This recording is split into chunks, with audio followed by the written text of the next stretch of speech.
నా పేరు పెద్దంటి రాము. మాది డాక్టర్ బిఆర్ అంబేద్కర్ కోనసీమ జిల్లా కొత్తపేట.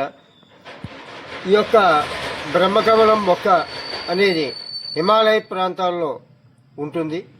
ఈ మొక్కను నేను పూణే నుంచి తెప్పించడం జరిగింది. తెప్పించిన తర్వాత ఇప్పటి వరకు కూడా 5,000 పువ్వులు విడవడం జరిగింది. సాధారణంగా ఏ బ్రహ్మకమలం మొక్క అయినా సంవత్సరానికి ఒకసారి మాత్రమే విడుస్తుంది. అది కూడా ఒక 2-3 నుండి ఒక 10 పువ్వుల లోపల విడుస్తాయి. కానీ మా ఇంట్లో 6 నెలల పాటు పువ్వులు విడుస్తూనే ఉంటాయి. ఈ రోజున చాలా అద్భుతం అని చెప్పవచ్చు.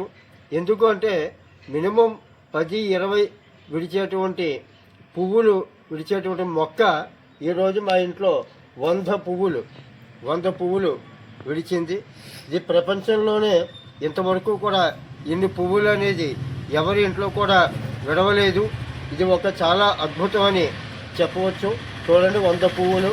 ఈ పువ్వు విశిష్టత ఏమిటంటే రాత్రి 9 గంటలకు విడవడం ప్రారంభిస్తుంది. అలాగే ఉదయం 8 అయ్యేసరికి మళ్ళీ మొగ్గలాగా వాడిపోతుంది. ఇంకో చూడండి, మొగ్గలాగా వాడిపోతుంది. ఇప్పటికీ అలాగే మొన్న 24 పువ్వులు, నిన్న 10 పువ్వులు, ఈ రోజున 100 పువ్వులు.